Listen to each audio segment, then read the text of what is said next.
సుమన్ టీవీలో మీ personal and business promotions కోసం కింది నెంబర్కి కాంటాక్ట్ చేయండి. నమస్తే, నేను Keshav. Welcome to Suman TV. Telugu Desam Janasena పొత్తుకు సంబంధించి రెండో జాబితా పైన విస్తృత కసరత్తు జరుగుతుంది. చంద్రబాబు నాయుడు ఇంటికి వెళ్లి పవన్ కళ్యాణ్ ఉదయమే భేటీ అయ్యారు. దాదాపు గంటన్నర పైగా సమావేశం జరిగినటువంటి పరిస్థితి. అలానే నిన్న రాత్రి కూడా తెలుగుదేశం పార్టీకి సంబంధించినటువంటి సీనియర్ నాయకులు అలానే అచ్చెన్నాయుడు తదితరులతో కలిసి చంద్రబాబు నాయుడు రెండో జాబితా పైన కసరత్తు చేసినట్టుగా సమాచారం ఉంది.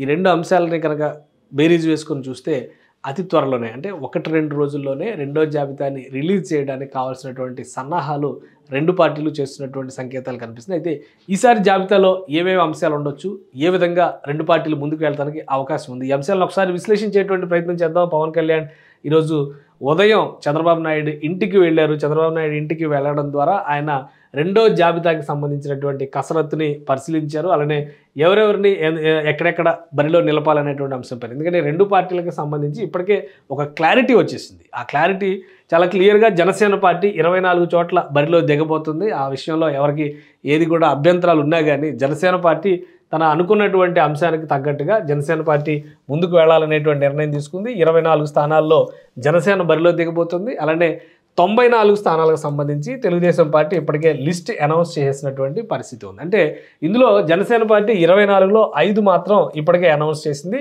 ఇంకా 19 స్థానాలకు సంబంధించినటువంటి ప్రకటన రావాల్సి ఉంది.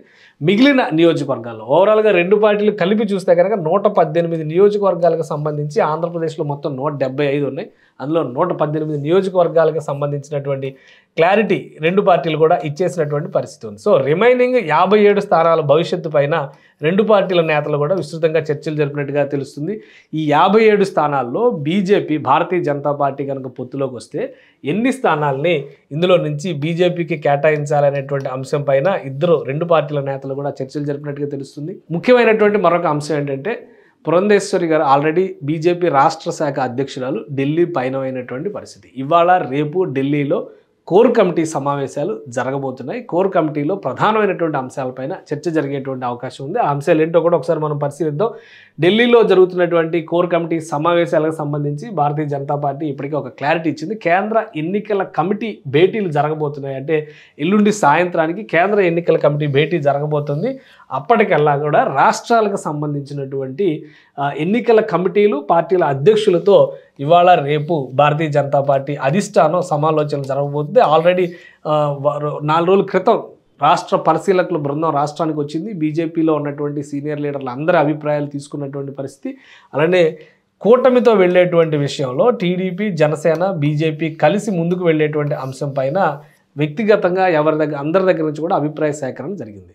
సో ఈ నేపథ్యంలో రాష్ట్రాలకు సంబంధించినటువంటి కోర్ కమిటీల సమావేశం పైన ఇప్పుడు ఆసక్తి ఉంది. ఈ కోర్ కమిటీ భేటీ తర్వాత ఎల్లుండి సాయంత్రానికి రెండో జాబితా, అంటే బీజేపీ దేశవ్యాప్తంగా 195 మంది అభ్యర్థులతో కూడినటువంటి జాబితాని అనౌన్స్ చేసింది. అందులో తెలంగాణకు సంబంధించి 9 మంది అభ్యర్థుల్ని ప్రకటించేసినటువంటి పరిస్థితి. ఆంధ్రప్రదేశ్లో ఉన్నటువంటి ఏ నియోజకవర్గాన్ని కూడా ముట్టుకున్నటువంటి పరిస్థితి లేదు. అందుకనే కేంద్ర ఎన్నికల సంఘానికి సంబంధించిన, కేంద్ర ఎన్నికల కమిటీకి సంబంధించి, బీజేపీ కేంద్ర ఎన్నికల కమిటీకి సంబంధించినటువంటి భేటీ జరగడానికి ముందరే అన్ని రాష్ట్రాలకు సంబంధించినటువంటి అధ్యక్షులతో సమాలోచనలు జరుగుతున్నాయి. ఇక్కడ పురంధేశ్వరి గారు అండ్ టీం ఇవ్వబోయేటువంటి అభిప్రాయం చాలా ముఖ్యమైనటువంటి అభిప్రాయం అవుతుంది.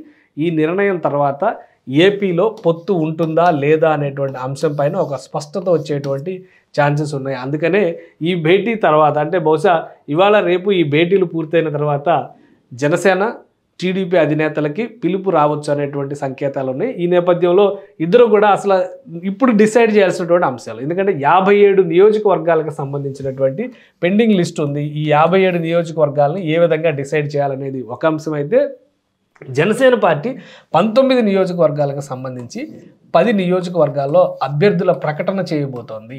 ఈ అభ్యర్థులు ఎవరై ఉండాలి, అలానే వాళ్ళ శక్తియుక్తులు ఏంటి, వాళ్ళకు ఉన్నటువంటి సామర్థ్యాలు ఏంటి అనేటువంటి అంశం పైన కూడా ఇరు పార్టీల నేతలు విస్తృతంగా చర్చలు జరిపినట్టుగా తెలుస్తుంది.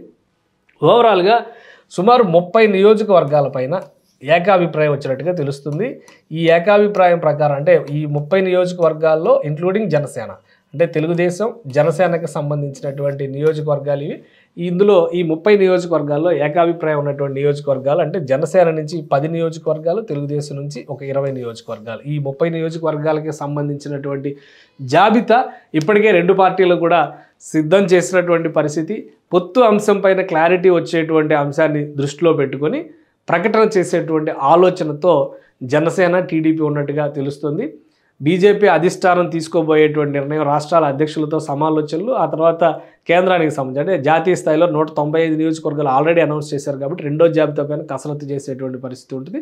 ఏపీ పైన కనుక క్లారిటీ వస్తే పొత్తు అంశం పైన స్పష్టత ఇచ్చేదానికి ఒక రూట్ మ్యాప్ రెడీ చేస్తున్నారు అనేటువంటి అంశం తెలుస్తుంది. కాబట్టి నేడో రేపో పిలుపు రావచ్చు. ఈరోజు మొదటి విడత అంటే 2 రోజుల పాటు రాష్ట్రాల ఎన్నికల అధికారులు, రాష్ట్రాల సమన్వయకర్తలు, అలానే రాష్ట్రాల బీజేపీ అధ్యక్షులతో సమాలోచనలు ఉన్నటువంటి నేపథ్యంలో రేపటికి క్లారిటీ వస్తుంది.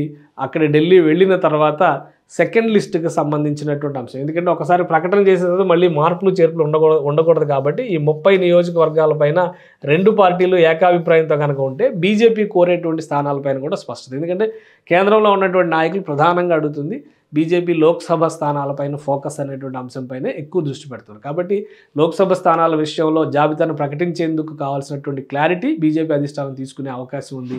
చాలా వరకు అందుతున్నటువంటి సమాచారాన్ని బట్టి చూస్తే బీజేపీ రాష్ట్ర నాయకత్వంలో ఎక్కువ శాతం మంది టీడీపీ, బీజేపీ, జనసేన కలిసి వెళ్లాలనేటువంటి అభిప్రాయాన్ని వ్యక్తపరిచినట్టుగా తెలుస్తుంది. ఈ నేపథ్యంలో అధిష్టానం కూడా స్థానిక నాయకత్వం అభిప్రాయాలను గౌరవిస్తూ పొత్తుకు సై అనేటువంటి సంకేతాలు ఉన్నాయని చెప్తున్నారు. అయితే సీట్ల సంఖ్య విషయంలో మాత్రం అధిష్టానం అలానే ప్రాంతీయ పార్టీల అధినేతలతో చర్చల తర్వాతే ఫైనల్ చేసేటువంటి ఛాన్సెస్ ఉంది. కాబట్టి 1-2 రోజుల్లో ఈ పొత్తుల అంశంపైన స్పష్టత రావడం, రెండో జాబితాని కూటమి ప్రకటించడం, బీజేపీ లిస్టును కూడా ఇమీడియట్గా అనౌన్స్ చేసేందుకు కావాల్సినటువంటి ప్రణాళికని సిద్ధం చేసుకుని దీని అన్నిటికీ కూడా ప్రిపేర్ అయి ఉండాలని 2 పార్టీల శ్రేణులతో కూడా చర్చించినట్టుగా చంద్రబాబు నాయుడు అలానే పవన్ కళ్యాణ్ చర్చించినట్టుగా తెలుస్తుంది.